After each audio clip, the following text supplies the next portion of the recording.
George, what's up, man? Whew, busy day. All good, thank you. How are you, Jason? I'm good. I'm good. What time is it over there anyway? I'm actually in Tampa. Oh, I guess the same as you. Are you East Coast or West yeah, yeah, Coast? yeah. No, I'm East Coast too. For some reason, I thought you were outside of the states. Yeah, usually this would be my lunch hour where I'm out getting a tan, but this is much better.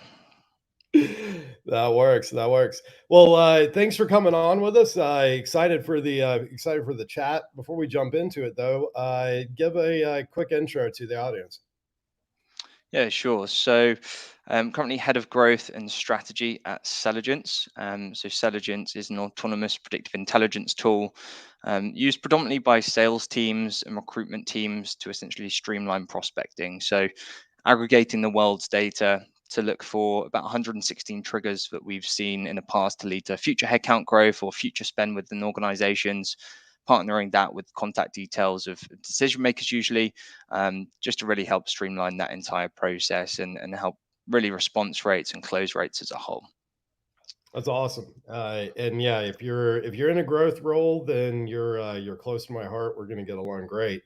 Um, So yeah, I mean, obviously, we're dealing with a lot of macro elements right now. It's a tough market, arguably intense signaling, and being able to really get to those right accounts, those right targets at the right time is more important than ever. And a lot of cases becoming absolutely critical. But the big piece that a lot of organizations miss within this is focusing almost exclusively and myopically on net new logos, net new revenue. When at the end of the day, NRR, finding opportunities for expansion, for renewal, stuff like that, will actually move the needle typically better than focusing on net new logos. And as a growth person, how much time, effort, energy, money goes into bringing in those net new versus trying to just take care of and keep those existing customers happy, and especially finding opportunities for upsell, cross sell, stuff like that. So talk to me a little bit about what you guys are doing internally, as well as what your customers are doing around these things relative to the environment right now. Yeah, I think it's a well-timed conversation because we know average contract values are down. I think about 20% quarter on quarter at the moment. We know that net new sales processes are lengthening with far more steps, far more stakeholders, more due diligence. Um, and I know our company was probably partially doing this at the start. Often the lens can just be focused on casting as wide a web as possible, really broad ICP, and just trying to bring on as many new clients as possible, which can seem really attractive at the time. But I think now it's really important to heavily define that ICP and then spend a lot of time and attention on those existing clients, because your chances of retaining and growing an existing client are about 40 to 60% more likely than selling to a new one. We also know, as you say, it's a lot more expensive to bring on a new client and often a lot more time consuming. So my role, has pivoted a bit over the last few years. I started off in pure net new. I stepped in to head up the customer success team for about a year, which gave me really good insight as to some of the gaps we had when looking at sales against our customer success processes. And the experience of both of those has enabled me to go into this head of growth position, which is mainly just leveraging these existing relationships that we have, and obviously trying to further monetize them through upselling, cross-selling, as you say. And a big part of that's also been winning back previous clients who are maybe brought on at the wrong time. Um, so for us, I mean, I guess to go into some more specifics, it's really just ensuring that client journey is as smooth as possible. It's ensuring that our CS team become trusted advisors to that organization, and that the messaging is very clear from pre-sales process right through to their kickoff and onboarding calls. That first 30 to 60 days is really essential for us to ensuring that the platform is embedded and adopted as effectively as possible. And what that then enables me to do is join these slightly more strategic conversations, usually more at the stakeholder level, where we're reviewing maybe the goals and metrics that we set out to achieve at the start of a relationship. And obviously, if we're holding people accountable, if they're telling us goals that they want to achieve and they've achieved them, really there should be no reason for that account to grow, because they're only going to increase their ROI. So there is definitely some more specifics, I'm sure we'll go into. But I think having that cross-departmental unity in terms of what is our messaging, what problems are we trying to solve, and making sure that we're tracking them very closely and making sure that the clients can also see those metrics is going to be some of the bigger factors in ensuring that they continue to grow and retain as a client. Could not agree more. And I mean, these are lessons I learned absolutely the hard way with my first B2B SaaS company that I worked with. I was running, marketing growth there. And we hit that, point that's a death knell for most SaaS companies where churn outpaced net new revenue. And ultimately that was what drove me to leave the company was, I couldn't get us to focus on the shoring up the app and the experience for the customers so that we would staunch some of that bleeding. And we were chasing that net new shiny object all the time, and we started layering pieces of tech on top of unstable pieces, and then you get 5 6 layers deep, and you go to fix the stuff, and then you break everything that's on top of it. And so it was a nightmare of a scenario, and played out about the way that you would expect it to. I mean, most SaaS companies that ever get to that point don't recover from it. But even if you're not there, obviously, it's a huge opportunity for supercharging your revenue and growth. And at a time like this, it's not really an option that you can ignore. You mentioned one thing in there that was really interesting. Bringing back customers that you lost. That's of course really hard to do for most companies, most products. So, how are you guys accomplishing that primarily? Yeah, so it's something I'd say sort of midway through last year, we hadn't even really considered, to be honest. I don't think we brought back one client. And then began to realize that so many of our clients had churned in the early years because the product just wasn't obviously as developed as it is now. We're bringing in new products and features, as a lot of SaaS businesses are, every single month, sometimes more regularly than that. Um, and I think really it was going back and fully understanding, and I think this is crucial, understanding obviously the main reasons behind churn in the first place. Because often, we can put it on a few different factors. Maybe they just say it was down to price, maybe it was the economic conditions. Much like a net new process, there's a lot of excuses which aren't actually the real reason that they didn't continue. Um, so we've brought in a bit of a process whereby we'll either do an exit interview or at least a survey to understand their reasons. Was the onboarding up to standard with the expectations met? Where was the gap? We're presuming there must have been some gap in between expectations and reality. Um, and everything else to do with product experience, customer experience, so that really then we can begin to build up playbooks around those different reasons for leaving. So let's take, probably a pretty common one, of moving to a competitor. Often it's just going to be the grass is greener. They want to try out something new. Not necessarily that your product hasn't met expectations, but we only have so much budget and it needs to be spent in some area. So we'd initially be hoping to understand what is it that you're hoping that they will provide you that we can't, and then obviously understanding when that renewal is, whether it's 6 months down the line, 12 months down the line, 24 months down the line, and at least getting a meeting in the diary for that point. And also in the meantime, keeping them updated with product updates, with case studies of similar organizations who have obviously had wins, who have achieved goals that they were actually brought on board to achieve. So you're keeping that relationship warm and consultative. And then there's everything else, from maybe it was just a product, a feature that they were awaiting, which has now gone live 6 months down the line. Maybe it was integrating with their CRM system. um, Maybe it was that they were in a self-serve type model and they really needed hand-holding throughout the process. So maybe as their company has grown, we can look to put them on a slightly larger tiered system and get it properly embedded within their company. Because I think for us, in our product, we are going to have to spend a little bit of time getting it properly embedded and making sure it's habitualized in that first sort of 30 60 days, as I mentioned. And if it's not, then that could lead to some problems further down the line with a lack of adoption. But as we learn what it takes to get people properly firing on the platform and getting successes, we can obviously bring that to them and say, whether it's introducing a short trial period, or even maybe more of a limited version, just essentially restarting those conversations, hopefully rebuilding the trust, because the trust may have been lost slightly.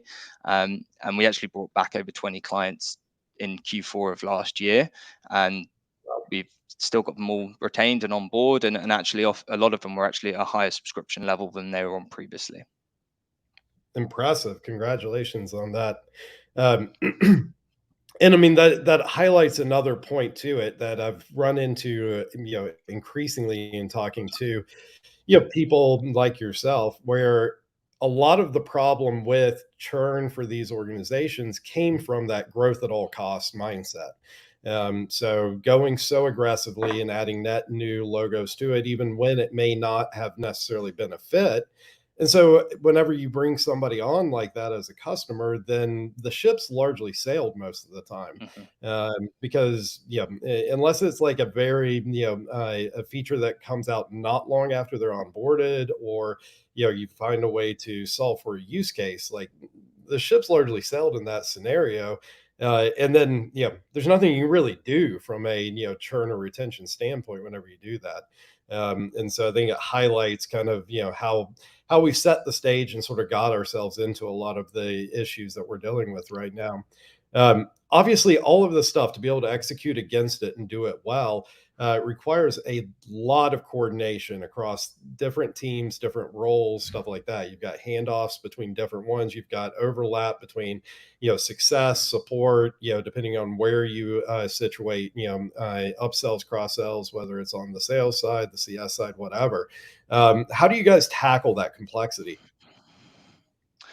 Yeah, it's particularly in a, and I have caveated with this, it is often within a startup, because you may not have, the project managers or the sales engineers that maybe some enterprise companies can utilize in the process. Um, so yeah, to I guess take it back to the pre-sales process, we'd really like to keep sales involved when it comes to that kickoff call. So what we like to do is, after that point of sale, we have a kickoff call with someone from our CS team who's going to be managing that account, maybe our onboarder if it's going to be a larger client, as well as the salesperson, and then obviously any stakeholders from their side. And it's just making sure that we're still aligned on the pain points and goals that we discussed in the sales process. The CS individual is then going to be making sure that what is it going to take for us to achieve these goals based upon my experience in managing accounts and people similar to yourselves. I'm going to suggest that you do 50 emails from a platform a week, or put this into a 12-step cadence, or have a workflow of using this for 1 hour every single morning, integrating it into your CRM, and from that you should expect to see XYZ. And it means that you're holding the client accountable and ourselves accountable to achieve these metrics. And if a user isn't playing ball, then we can reach out to those stakeholders and say, listen, what are we going to do? For us, we want all seats to be fully utilized, because we're on a seat-based model, and we're not going to get any additional seats if one or two people just aren't engaged with the platform. So that synergy between sales and CS, and then myself sitting on that call, is pretty key, because I'm looking to take that conversation one step further, not just understanding what would deem it a success and enough to retain you as a client, but a lot of clients in, again, today's climate, are coming on board with maybe a land and expand approach. We're going to go for a smaller package, or maybe just give it to one office, to one team, build out a business case from there.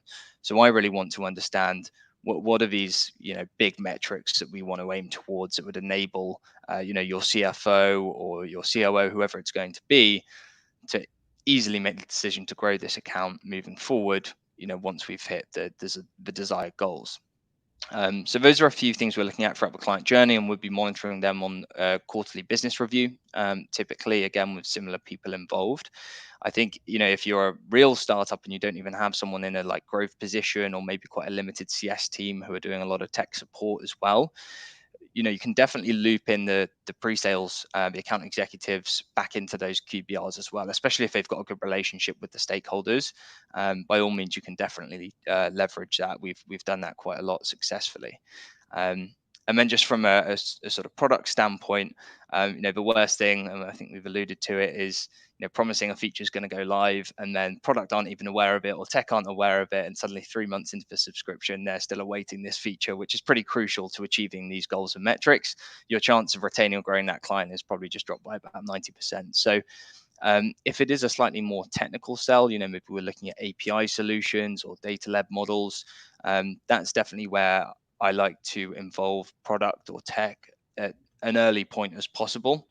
So there's no confusion. They're on the same page. The promises are being, made upon, and everyone's on the same page, because we're not at a point where we have a project manager who would be putting it all together. So that could be someone like myself working between the different departments to make sure we can actually achieve the objectives that they've set out.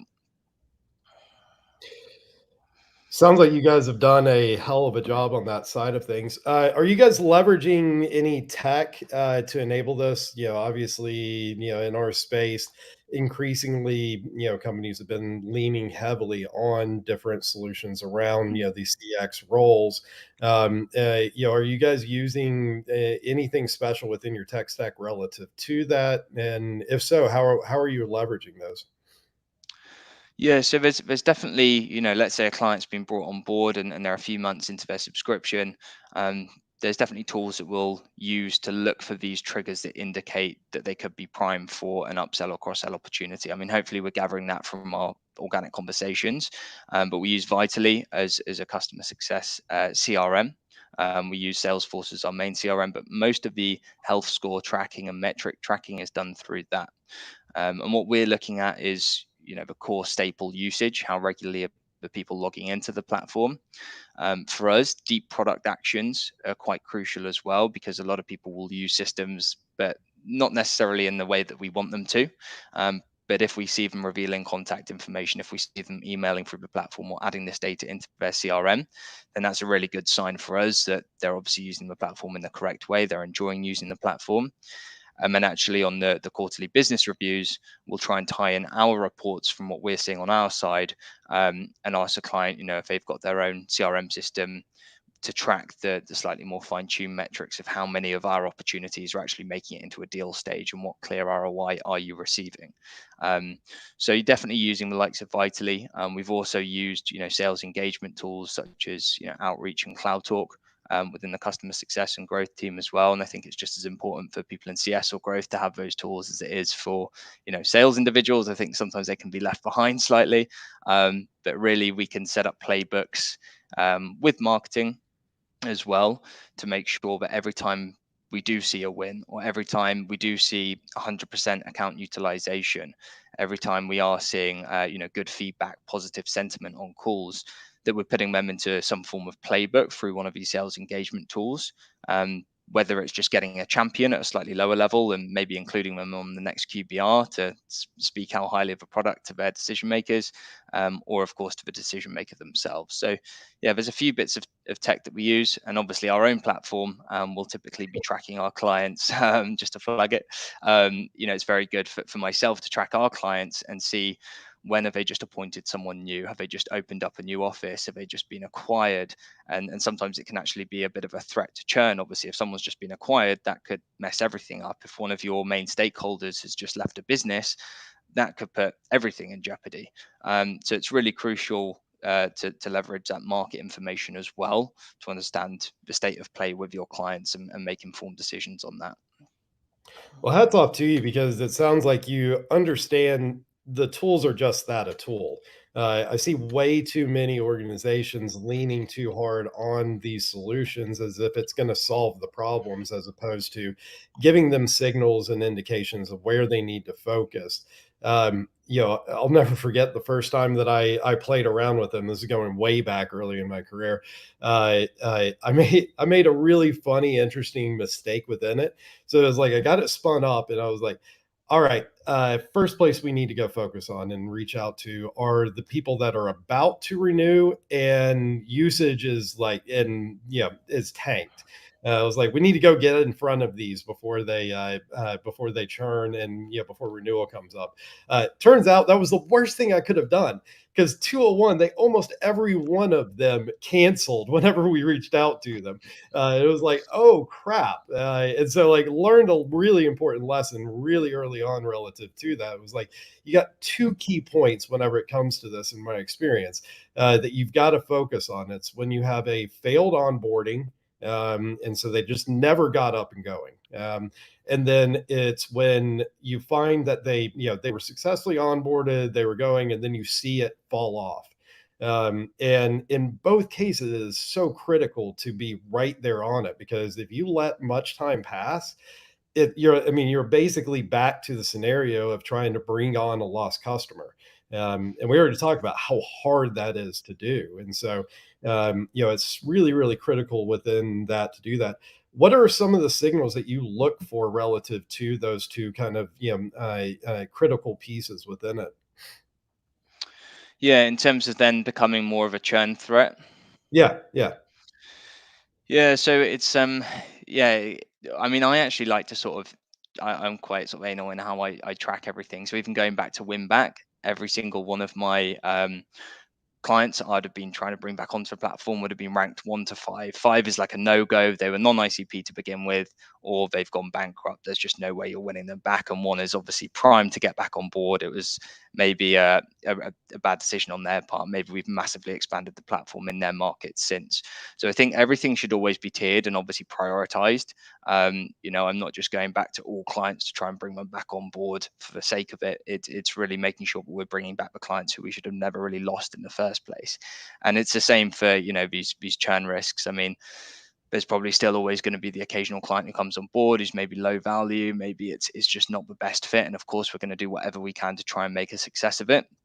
But if we're seeing a big account, and maybe the onboarding's been slightly delayed, or maybe the integration's been slightly delayed for whatever reason, we know that those first, not even few days, I used to think, we've got a few weeks. Sometimes it's the first few hours on a product is going to make or break it for someone. If they're coming on and they've got a poor experience, we saw probably 3 or 4 years ago when we were building it out in beta mode, it's going to be very hard to rebuild that trust. Again, I think just coming down to trust in us as an advisor, trust in the platform as a product that can help them, particularly when they've already got tools in their tech stack that maybe do something similar. Obviously, not exactly the same.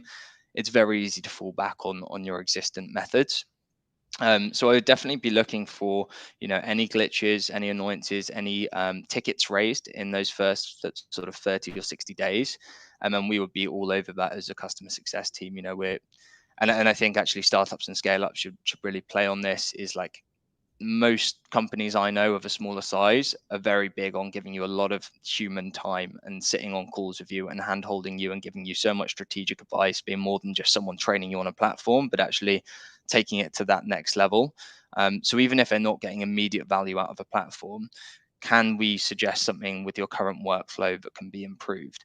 If I'm talking to a decision maker and they're weighing up whether to expand into the US or Europe this year, can I give them statistics on our database to tell them that actually US is growing but Europe's dropping slightly, or a competitor of yours recently did this and it went really successfully? So trying to obviously build value outside of just a product, I think, is quite crucial where you are having maybe some of those product problems, because they're always going to happen. Um, and outside of that, triggers that could indicate churn, I think, drop off in usage is always going to be the main ones. Understanding why they've dropped off is obviously the crucial thing. But I do think, a trigger that I mentioned earlier, losing either a champion user or a key decision maker who's helped you to bring on the platform or manage that process internally is going to be pretty crucial. And it's why from the get go, from that first kickoff call, you should be trying to include as many stakeholders as possible. Can we get, if we're just talking with the chief revenue officer, can we also speak to the VP of marketing? Can we get the COO on board? Obviously, each are going to have their different goals and metrics. But at least then, if one person does leave a business, we go on maternity leave, it's not going to put your deal, your upsell proposal, or your renewal in jeopardy, because there's no one left in a business who actually understands the value of the product in the first place. no, it's great. Um, So anytime that you're dealing with cross department things, you're dealing with this type of complexity. It's a challenge to get all of that aligned. You need to have some kind of leadership, some sort of guidance within that. Where does that reside for you guys, and where do you think it should generally reside within companies? So you've got obviously cross departmental functions and functionality there. Where does the guidance, where does the leadership of this come in? Is it, all the way to the top of the CEO, or do you guys have it focused within one department versus another? Is that on the client side or on our Yeah. side internally? Well, for you, and then generally, if the case is that you guys don't think the way you do it is the way that generally companies should be doing it, relative to whatever is specific to you guys. But how do you guys structure it, and how do you envision that it ideally should be structured? Yeah, so I think for us, we're always going to try and involve as many people as possible in a lot of these conversations, as long as they can. We don't want to be wasting people's time, of course. I think we found that trying to eliminate as much of a CS responsibility as possible has been quite crucial, because we did have a lot of time again in the earlier years, CS having to deal with a lot of tech support that would typically sit under tech support, bug fixes, resolving issues, going through pretty painstaking basic workflows. So what we've built out on that side is more of a tech support team. Obviously, systems like intercom, where people can actually use support portals within the platform itself, can cut out so much time from a CS rep's day, where really it is tasks that they really shouldn't be focusing on. um, Trying to obviously bring in an account management or growth team, I think, as early as possible. And I think someone who is in a head of growth or head of account management role should really be spearheading the majority of strategy, should have probably the greatest knowledge of the entire portfolio. So out of our few hundred clients, I should be able to name pretty much every one of them and have like a decent understanding of where they're at in their journey with us. And again, probably have tiered them on like, these guys need some help and hand holding. These are a little bit indifferent, and we need to do a bit more with them. And then these are our champions. These are ones who are giving us good G2 reviews, who are upselling, who are cross selling with us. So I do put a lot of responsibility on myself with that, as well as the director of customer success, who is probably going to be dealing with more of the renewal and retention conversations, and maybe more of that strategy when it comes to the likes of tech support, and improving health scores as a whole. And then I think it's no bad thing, especially in a smaller business, to be involving your CEO, your founder, into a lot of these bigger QBRs to really resell the why behind the product, and where the company is going moving forward. Um, we're in quite an exciting place in our product roadmap. We've got a lot of ideas moving forward, and I think it's quite easy for clients to actually forget why they came on board in the first place. Sometimes you just get into that rhythm of using something, and often we're actually trying to change their workflows and habits entirely. And I think having someone at the C-suite come on, especially as ours is actually ex-industry and will have gone through a lot of the same pains as they've got, can explain why we built it in the first place. I think that can really resonate, and I think that can be very powerful. So really playing on as many people within the business as you can. And again, if it's going to be a slightly more technical conversation, that's where we'd usually be linking in a head of technology or a CTO, to discuss the specifics, as we're not at a place where we have the likes of sales engineers running those conversations. So it is going to be a bit of a hybrid, to be honest. There's quite a lot of flexibility in our company in terms of who can take the reins. But I would say the communication is always going to be paramount. We don't want to be giving mixed messaging. We want to be really treating it as a bit of a project, and discussing what's going to work best. What don't we want to do with this client, and what have we seen in the past to lead to the most success, etc. That's great. Um, I love that you have the understanding of sort of the classical definition of growth, which is it's cross functional and it works the entire funnel and it's trying to optimize across all of that.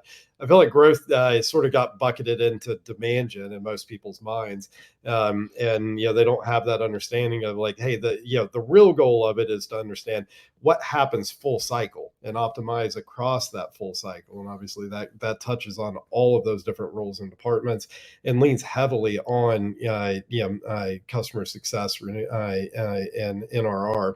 Um, so pivot a little bit here. Personal question: how'd you wind up in growth roles to begin with? Yeah, so I actually started. As a first client side employee at Selligence, I joined where it was me and maybe three or four techies, and we were working on this product to try and take it to market in beta mode. It was really exciting. I absolutely loved it, like how much control I could have in it straight out of university. Um, and then gradually, as we obviously became to monetize, and began to sort of begin to bring on clients and really nail down increasingly our ICP, I moved into a pure like individual contributor sales role, which I absolutely loved. and went gradually into a sales manager role, and then actually went for a bit of a horizontal move, quite unexpectedly actually. But there was an opportunity for me to head up our customer success function about a year and a half ago. And my understanding of CS, having not worked in it, was their life must be a piece of cake. You know, you're, we're bringing clients onto you. The product's only going to get better. The team's only going to grow bigger. You know, how couldn't they renew in 12 months time? How couldn't you get upsells from them? And then actually, stepping into that role, because I was quite keen to, broaden my understanding of a full life cycle of a client. I'd always wanted to stay involved in some of these bigger ticket clients that I brought on anyway. um, that's when, I came to realize all the challenges that CS have in their day-to-day roles, some of which, I've already alluded to. And then when we brought on a director of CS, a few months later, once I'd put in a few of the strategies I'd learned in sales into that customer success team, and we were beginning to see more traction with renewals and upsells and cross sells, and really marking that white space that we could attack a little bit more aggressively. Um, yeah, that was when our director of CS came in and enabled me to head up a growth function over here in Tampa. It's been a great move. Um, and yeah, the last sort of 7 or 8 months have really just been focused on that revenue maximization and bringing back clients across, our portfolio. It's great. Uh, what's your take on why do you think so many organizations focus on the net new revenue side of things versus really focusing on retention, renewal, upselling, the NRR piece of it? Because I don't think anybody would debate that the vast majority focus on pouring more into the top of the funnel as opposed to plugging all the leaks on the other side of it. Yeah, I mean, I think it can sometimes seem more exciting and sexy to be bringing on all these big brands and big names. I love nothing more than closing a deal, seeing that contract signed, and then I think a lot of salespeople fall into the trap of just chucking them over your shoulder to CS and you're on to the next one. And particularly, in today's market, where I think only about 40% of quotas across most AEs and businesses are being met, there's obviously a lot of pressure on those consultants to hit the targets, and it does sometimes lead to, I think, non-ICP clients being brought on board, or maybe just a mismatch of expectations set in a sales process against the reality. I think, speaking with other businesses, that's definitely been the case. um, and it often does seem like the easiest way to obviously grow the ARR, if you're got a decent average deal size, average decent contract value, and you're expecting to bring in multiple of those clients a month, it can seem a little bit easier than obviously fixing the existing problems or growing the existing accounts that have got high potential. And I think sometimes that can take a little bit more time, to be honest, because, as I say, they're probably not going to come on board and in 2 weeks they're going to have doubled their seat level or consumption model with us. It's going to take a little bit of time to earn that trust, to get it habitualized within the organization, to set up these metrics, which will obviously lead to them wanting to grow the account. And I think, to be honest, CS is often seen as secondary. It's often Absolutely. I think a lot of people will fail a sales interview and they'll get put into CS, and it's just seen as a role where you just need to jump on a few calls, give a few trainings, and everything's going to be great. But CS, I think, is probably the most, having done all three, I think it's the most pivotal role in an organization, because you are so pivotal to that client success. And as I say, you need to be more than just someone training them on a product. You need to be making sure that they hit the goals, that you're advising them on areas outside of just your core product and platform, and that you are being that linchpin between different departments to make sure that tech are on board, and you're communicating that when it comes to product updates or bug fixes, to make sure that you're speaking with marketing in terms of doing account-based marketing and making sure our clients are all aligned and we can work on cross-sell opportunities together. So I think, to be honest, it's just probably a little bit harder to do a lot of this account growth. Some of it will come organically and you'll get emails saying, can we add on 3 seats? And it's great. A lot of the times you're going to have to go into new offices, you're going to have to really prove a product and work across 6-12 months to get it embedded across a wider organization. And sometimes, if your average deal length is 3 weeks, it's going to seem easier just to put all your resources in that side of the business.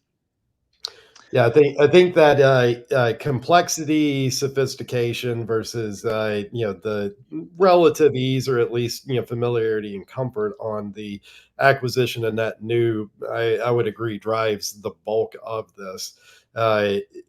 It's my hope. It's probably a wild hope that what we're dealing with right now is going to cause a reset around a lot of these things. The reality is I'm seeing people just looking for different easy buttons more often than not. Obviously, you guys are not falling into that trap. Outside of focusing on NRR, what have you guys done to respond to the current market conditions? Yeah, it's definitely caused, some challenges. I think most people from like a net new perspective are looking to come on board at smaller packages, limit their financial cost as much as possible. And we've been floating with, ideas around sort of freemium models. Previously we'd never really done trials or any freemium model of any kind, but to try and prove ourselves and build again that business case that can enable them to justify the investment. We're sort of dabbling in that market at the moment, and I think it is obviously a product led growth. It is definitely an avenue that a lot of companies are taking at the moment. Try and get that virality, try and get the whole business signed up on some form of limited version of your product, and have enough people within that company telling their manager that they have to have this on a slightly higher level.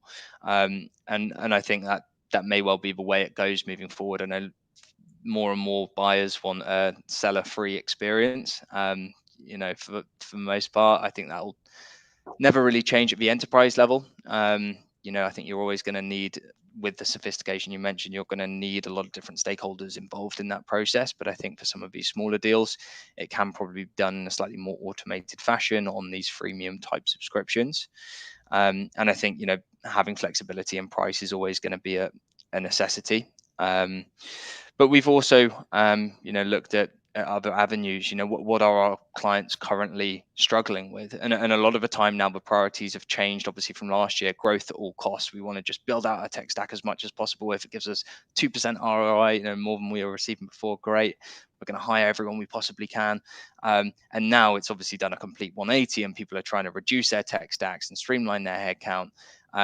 And we do actually play into that market quite well, because we can often remove 3 or 4 tools in their tech stack and consolidate it into one.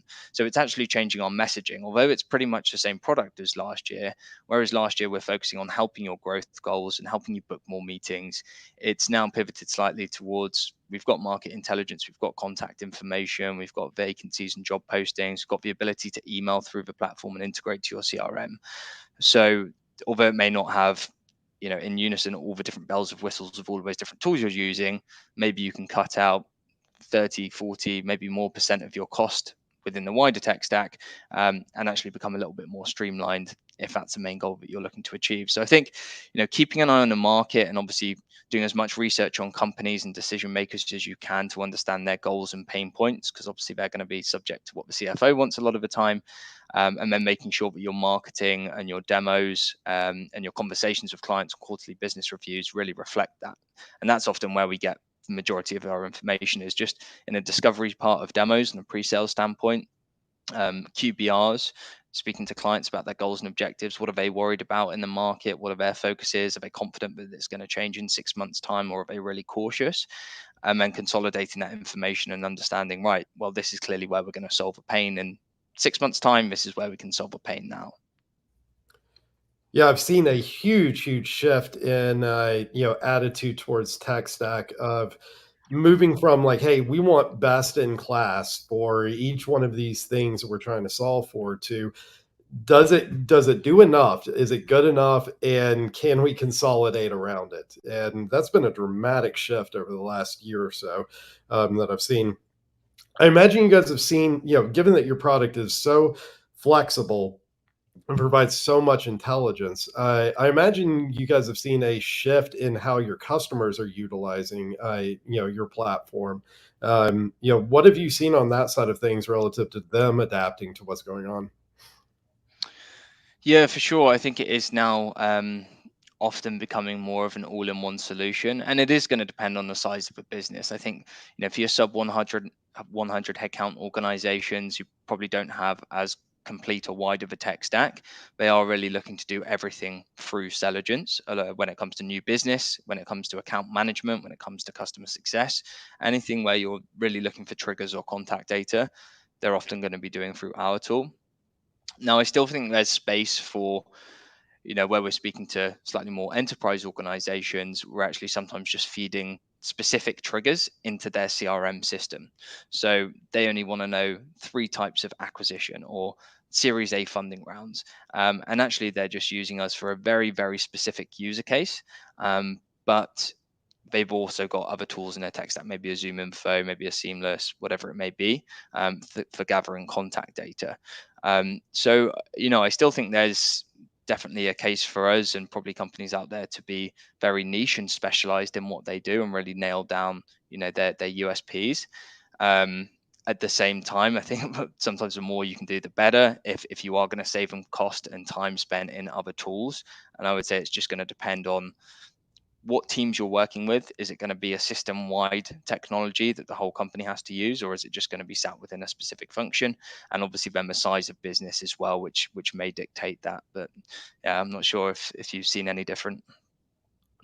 Oh, we've seen it radically shift on, obviously here at Rev Genius, where we're running the community, where we're selling, sponsorships, partnerships, stuff like that. We've seen a big shift to, focusing on short-term ROI, trying to do, pilot plans instead of like, hey, we're going to come and do a package of X, Y, Z. Like, how can we, take a small step here or sample there, whatever. And the challenge that I see in a lot of those things is that, and I'm seeing it on the what's going on the cost cutting side of things and stuff like that. A lot of it's kind of self defeating. So like the idea that you can come in and generate leads from a webinar and then pass them straight to a sales person, and that you're going to convert those straight off of like first engagement, first time they've had anything to do with you is they came and registered and watched a webinar. The idea that those are sales ready and that you're going to just pass it straight to that as that motion, it's just like, I've been there, I've done that. I learned those lessons very early in my career, a long time ago, and it's like that doesn't work. And it's similar stories with like, hey, we've got to cut costs, so let's decimate our go to market team. It's like, wait, what? Like, you still have to hit targets, you still got to grow revenue. You just cut three quarters of your go to market team. It's just like the sort of myopic, short, sighted focus on things. You really wonder, like, how do these people think it all the way through whenever they're doing that? And that, we're having to do a lot on our side to sort of educate the market on, you've got to go and do these things the right way. And if you focus on that, then the results will follow. And you got to get, as a growth person, you're more than familiar with this. You've got to get comfortable with not having straight line attribution all the time. And makes a lot of people uncomfortable. It's like, well, we can't tell exactly what deals and revenue came from this. And it's like, well, you can correlate it at least.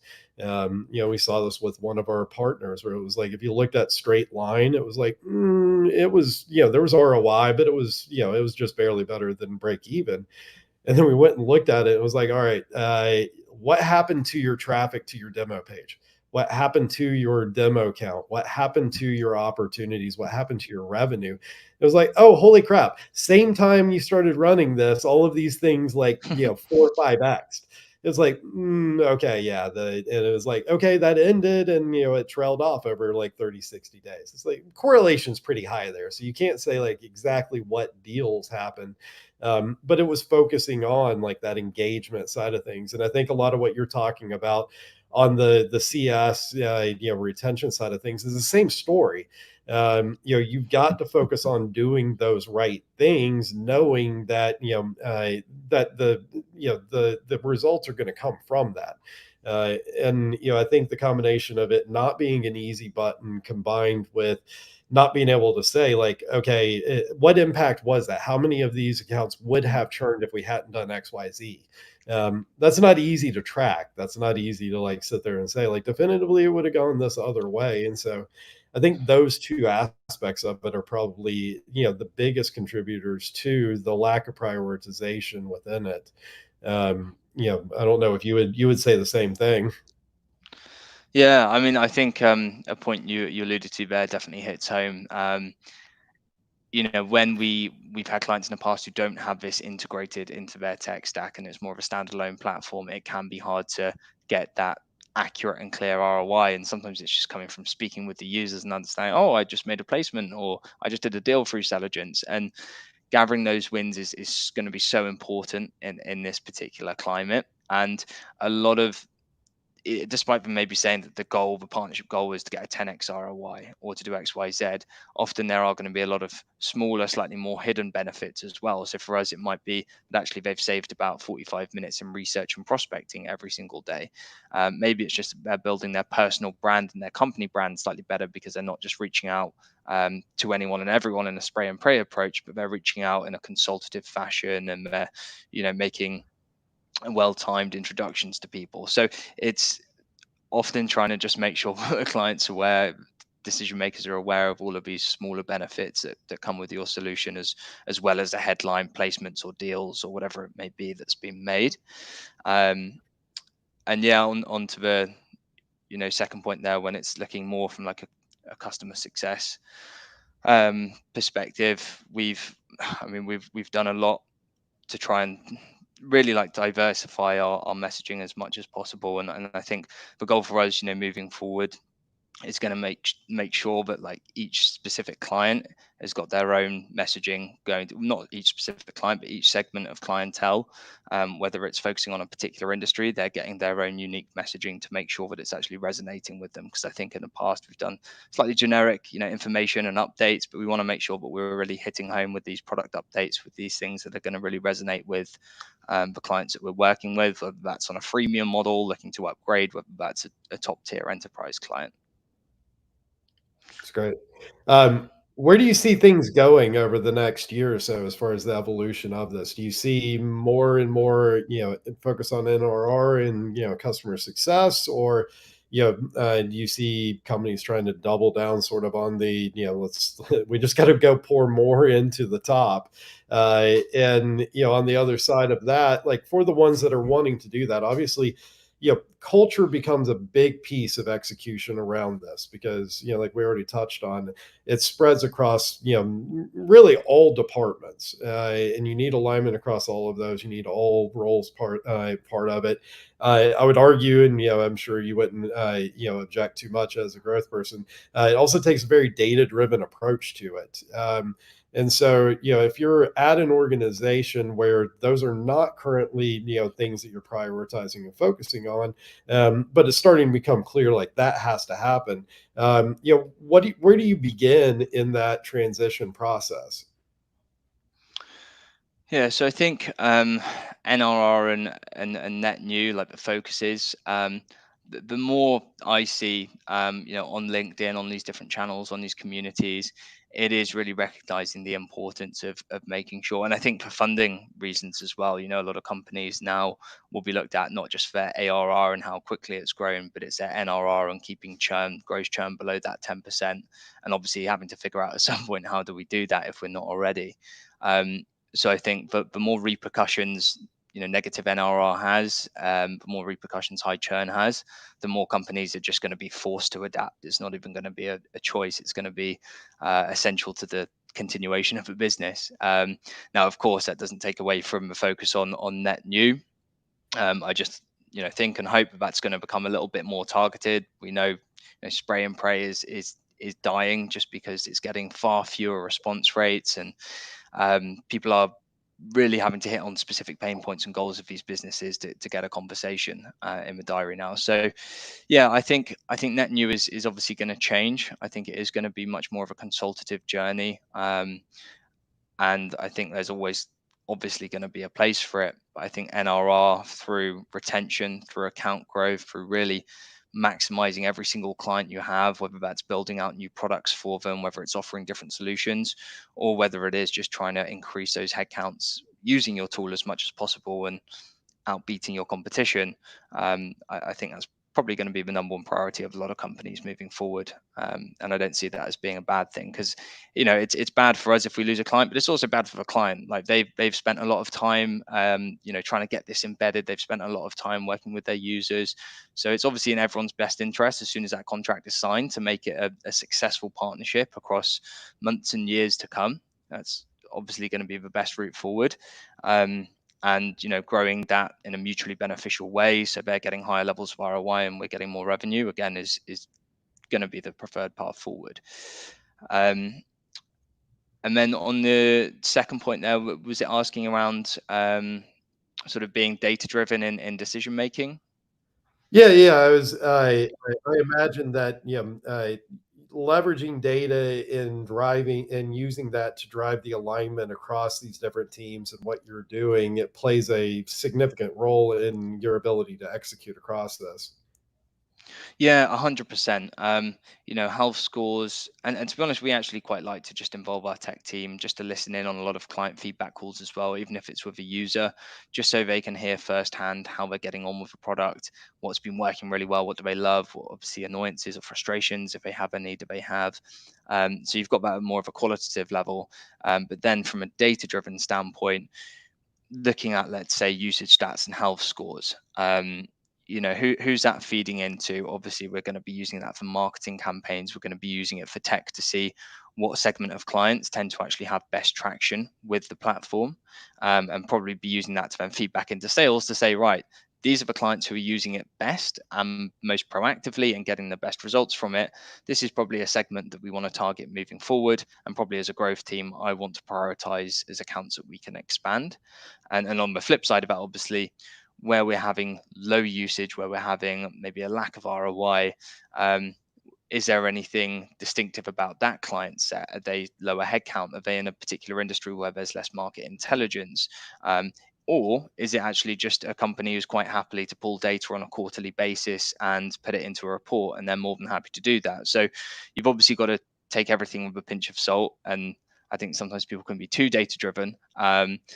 But looking into the reasons, as long as you know the reasons behind the data, I think that should really dictate everything from your go to market strategy to your renewal strategy to your growth and expansion strategy. I'm curious, what did you have in mind whenever you said too data driven? I've um seen a lot of examples, but you seem like you had something in mind. yeah, I think looking at, I take it back to like sales and looking at conversion ratios, especially over a short period of time. I don't think it's always going to be fully reflective of someone's ability necessarily. I think it can obviously fluctuate so much, and sometimes you can just lose a deal because of market conditions or a competitor. And I think people can sometimes change their habits or change their process on the back of 1 month of data, and suddenly they've stopped doing something that was actually working really well for them, but maybe that month they just had a dip. So I just think it's always important to look at it across 6 12 months, not just the last few weeks. Why haven't I closed a deal this month?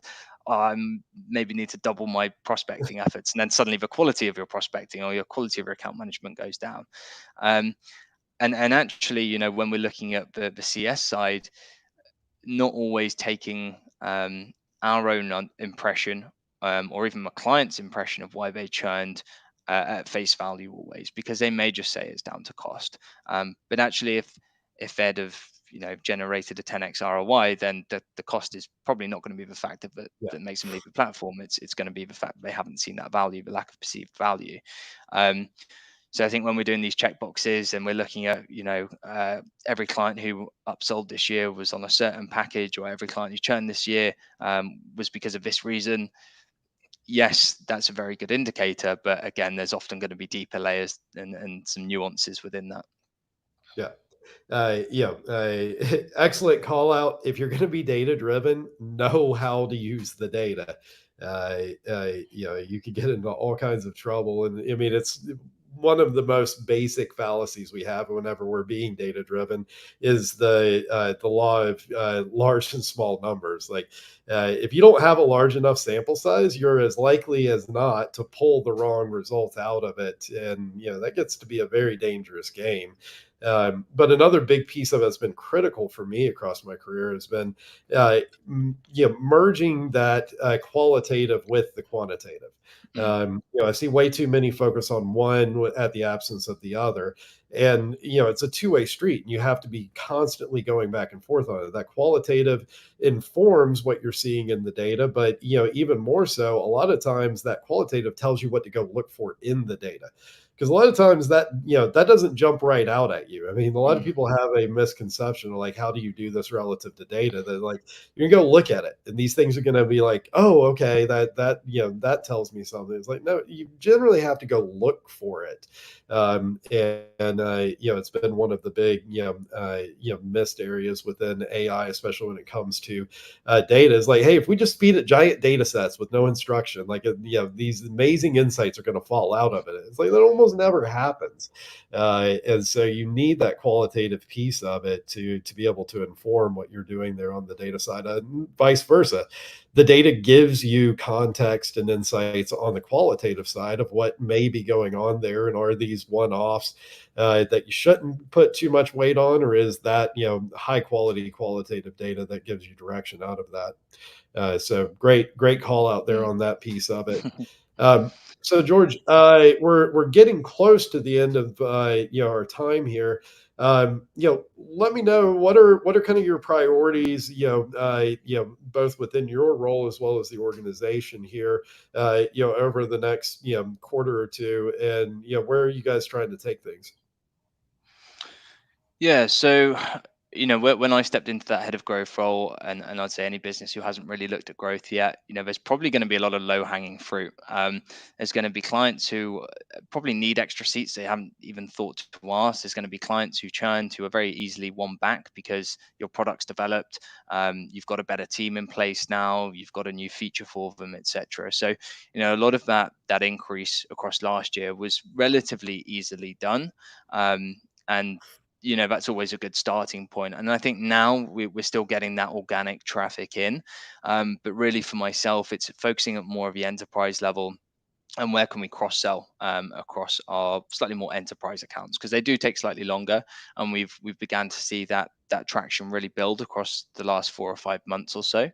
But it's making sure that if we've got a company with 20,000 headcount or 200,000 headcount and multiple different offices, we're beginning to really spearhead the relationships in each one, and sometimes working from a bottom up approach just to get that traction and virality I spoke about earlier.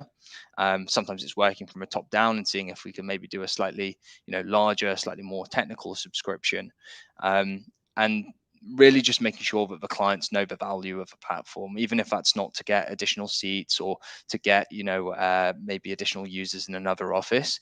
It's really making sure that we're tracking the success that they are receiving, and it's making sure that they fully understand those benefits, because without that it's going to make everyone's job a whole lot harder. Um, and with both of those things comes a focus on building out G2s and getting those testimonials and referrals, to make sure we can continue that sort of organic growth across a client base. But I think for us, it's going to be working at a slightly more enterprise and strategic level moving forward across that portfolio, leveraging different stakeholders across our clients and internally, and then making sure that our growth, our numbers continue to grow whilst hopefully retaining clients as much as possible. Awesome, awesome. Well, we are at the top of the hour. Before we sign off, let everybody know where they can find you, George. Yeah, so George Holman on LinkedIn, obviously head of growth and strategy at Selligence. The platform is www.selligence.com, and that's where you can get a bit of insight as to the case studies and some of the core benefits of the product. Awesome, awesome. George, this has been great. Thank you so much for joining us, and I hope you have a great rest of the day. We'll be back next week with our next episode. Awesome. Thanks a lot, Jason. Great to talk to you.